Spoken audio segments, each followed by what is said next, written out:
Bonsoir à tous. À la une de l'actualité toulousaine de ce mercredi 3 septembre. Le club de Luznac, le feuilleton se poursuit. La décision du tribunal administratif n'est toujours pas connue. Elle devrait intervenir demain au plus tard. Le centre commercial de Compense-Caffarelli en passe d'être totalement transformé. Et enfin, pratiquer le canoë-kayak sur le canal du Midi. Vous en rêviez peut-être, eh bien, c'est désormais possible. Je vous le disais en titre, énième épisode dans la saga Luznac aujourd'hui. Le club de foot est toujours dans l'incertitude, mais l'épilogue semble se rapprocher. Les représentants de la Ligue et ceux de Luznac étaient au tribunal administratif aujourd'hui. La salle était comble. François Guinle. À défaut de pouvoir fouler les terrains de Ligue 2, c'est sur celui de la combativité que le LAP s'exprime. Après 100 jours de lutte, dirigeants, joueurs et supporters ont de nouveau rempli la salle du tribunal administratif. Et cette fois, l'épilogue se profile. Il semble que nous ayons plaidé, nous l'espérons en tout cas pour la dernière fois. Nous attendons beaucoup du juge à qui sont soumis des problèmes juridiques, de droit.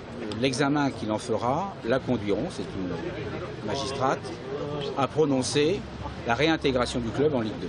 Cette confiance, les avocats de Luznac la trouvent dans les preuves apportées au dossier.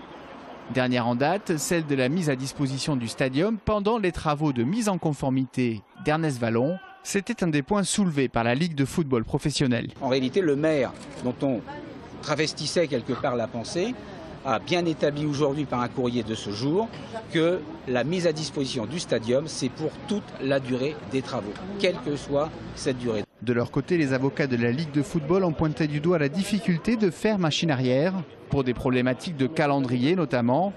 Le championnat de Ligue 2 disputera sa 6e journée ce week-end. Luznac sera demain avec l'ordonnance du juge, s'il pourra en disputer la première. Et sachez que Thierry Braillard, le secrétaire d'État au sport, rencontrera les joueurs de Luznac vendredi au Crêpes de Toulouse. Le lieu accueille leur entraînement actuellement. Suite aux différents meurtres commis à Toulouse ces derniers mois, Jean-Luc Moudenc et Laurence Harribagé ont demandé à Christiane Taubira, la garde des Sceaux, la création d'une juridiction interrégionale spécialisée. Quelles sont les attributions d'une telle juridiction? Réponse avec Marlène Canal. Créées en 2004, les juridictions interrégionales regroupent des magistrats du parquet et de l'instruction spécialisés dans la criminalité, la délinquance financière et les affaires complexes. Elles sont aujourd'hui au nombre de 8 en France. Et pour cet ancien bâtonnier de Toulouse, la nécessité d'une implantation dans la ville rose est plus que démontrée. Les juridictions interrégionales spécialisées à Bordeaux et à Marseille sont extrêmement chargées en contentieux et qu'elles ont du mal à juger efficacement les dossiers qui leur sont confiés. Donc sur le plan de la quantité de dossiers, il y aurait probablement place pour la création d'une 3e juridiction. On pourrait ajouter, c'est une réponse extrêmement simple mais qui mérite précisément d'être faite parce qu'elle est simple, que Toulouse est la 4e ville de France et que à cette place enviable sur le plan démographique peut s'ajouter aussi une place qui est plus préoccupante cette fois sur le plan de la délinquance dont nous avons vu dans les semaines et les mois écoulés qu'elle pouvait être grave, lourde et très préoccupante pour nos concitoyens. Et je crois que l'un des éléments d'une justice de qualité, d'une justice qui est comprise, c'est aussi la proximité du juge par rapport à ceux qu'il est chargé de juger, et je pense aussi aux victimes. Et puis je vous donne une anecdote que je tiens du procureur de la République de Bordeaux lui-même, qui m'avait confié, c'était il y a moins de 2 ans, qu'à la juridiction interrégionale spécialisée de Bordeaux, les affaires venant de la région toulousaine étaient plus importantes numériquement, je veux dire, que les affaires bordelaises. Nous avons à Toulouse la chance d'avoir un tribunal récent qui probablement est adapté pour accueillir ce type de compétences et de spécialités. Je crois qu'à l'instant où l'on vient de recréer 3 tribunaux de grande instance, dont un à proximité immédiate de Toulouse, on a libéré de la place et que peut-être cette place pourrait être efficacement utilisée pour y installer une juridiction interrégionale. Pour exemple, Pascal Saint-Geniest cite la catastrophe d'AZF, affaire qui, si elle avait eu lieu après 2004, aurait sans doute été confiée à la juridiction interrégionale spécialisée de par sa complexité et aurait donc été jugée à Bordeaux et non à Toulouse. François Hollande et Manuel Valls pourraient venir à Toulouse début octobre à l'occasion du congrès de l'Association des régions de France. Un congrès sur forme de réforme territoriale, carte des nouvelles régions, financement, date des élections. Les discussions devraient y être vives. Créée au début des années 90, la bien triste galerie marchande Compense Caffarelli est sur le point de faire peau neuve. Racheté par un promoteur toulousain, ce centre commercial va être totalement remodelé. Partenaire du projet, la mairie sera en charge de l'environnement extérieur. Le pari est simple, rendre enfin cette galerie attractive. Pascal Solaire. Le grand vide sur 2 niveaux, voilà à quoi ressemble aujourd'hui la galerie Compense Caffarelli. Et s'il y a encore un peu de vie dans ces 13 000 mètres carrés de surface commerciale, c'est grâce à cet hypermarché qui résiste à l'échec de la galerie marchande. Dès sa construction en 1991, le centre Compense Caffarelli a assez vite périclité. Problème d'accessibilité, de fonctionnalité, des enseignes peu attractives, les raisons sont multiples. Le promoteur toulousain Pitch Promotion a racheté le centre et investi 30 millions d'euros pour lui redonner vie. On veut faire un projet très vert avec beaucoup de végétation qui rentre dans le centre commercial. On veut le faire très ludique aussi pour que les gens aient plaisir à venir, ce qui n'est pas le cas aujourd'hui. On a 2 thématiques qui vont venir compléter Carrefour, qui confirme sa présence et qui va même s'agrandir puisqu'ils vont passer de 1800 à 3000 m². On est sur 2 thématiques qui sont le sport, le bricolage, jardinage on va dire. Alors ça ne veut pas dire qu'il n'y aura pas de prêt-à-porter, mais sur des petites cellules. La municipalité sera associée au choix des enseignes et aura à charge l'aménagement de l'espace public aux abords du centre. Le flux marchand aujourd'hui est plutôt concentré sur Alsace-Wilson. Donc il va falloir amener ce flux marchand vers Compense Caffarelli.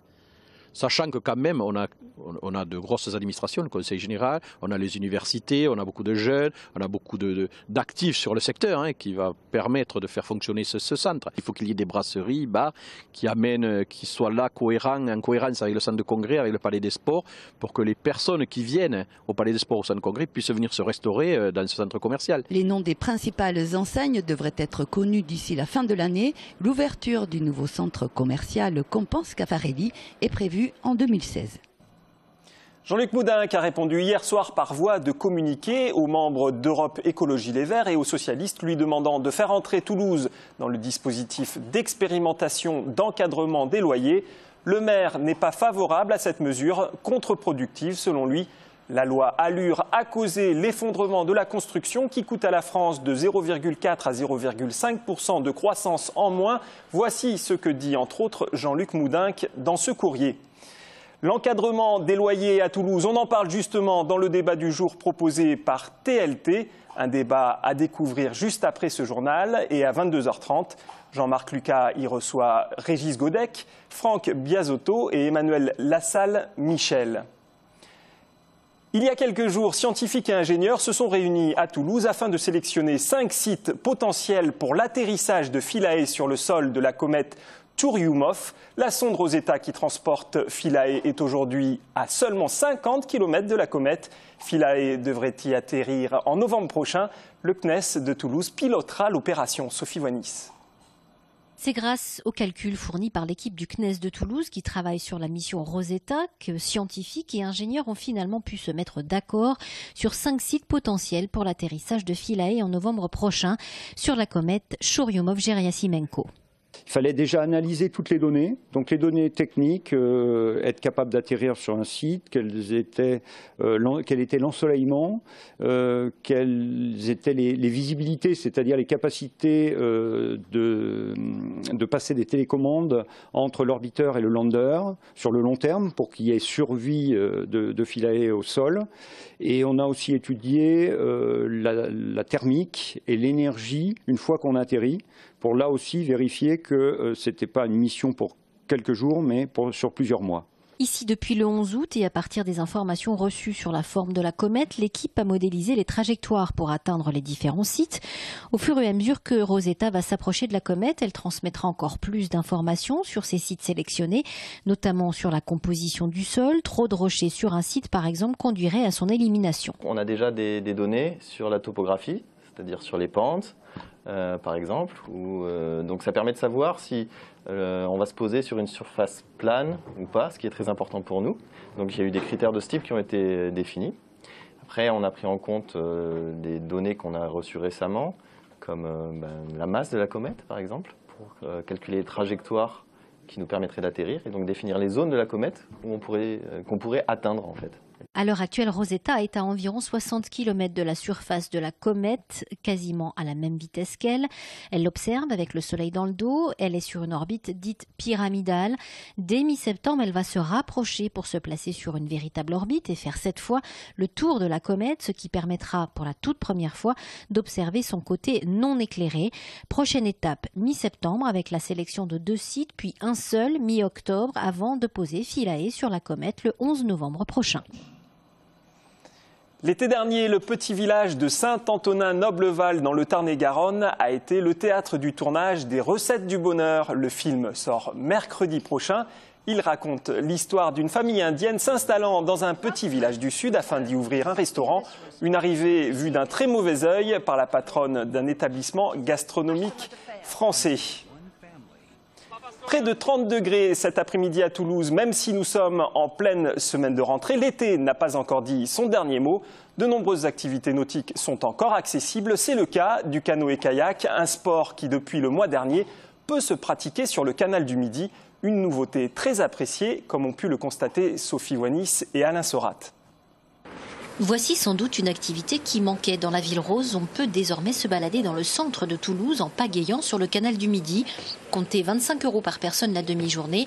Seule prérogative, ne pas avoir peur de l'eau et savoir nager évidemment. À l'heure actuelle, 2 tronçons sont ouverts au public sur le canal. Un ici depuis le port Saint-Sauveur jusqu'à Port Sud et puis un autre à partir de l'hôtel de police Conseil Général en descendant vers le canal latéral de la Garonne en passant par l'embouchure. Avant d'embarquer, vous serez sensibilisé aux règles de navigation, histoire de ne pas faire des ronds dans l'eau ou retourner le canoë dès la première demi-heure. L'activité canoë-garonne s'inscrit dans une démarche de valorisation de toute l'économie toulousaine autour de l'eau. Ça débute, mais j'ai déjà eu l'occasion de servir de conciergerie fluviale et d'organiser pour mes clients aussi bien des visites de la ville que des balades sur le canal du Midi et la Garonne. Donc oui, et ça plaît beaucoup.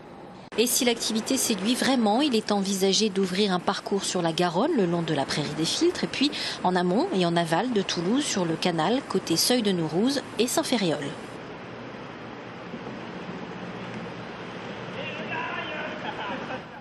Oui, ça arrive qu'on se bouscule comme ça entre kayakistes. C'est sur cette note de fraîcheur que se termine ce journal. Excellente soirée à tous.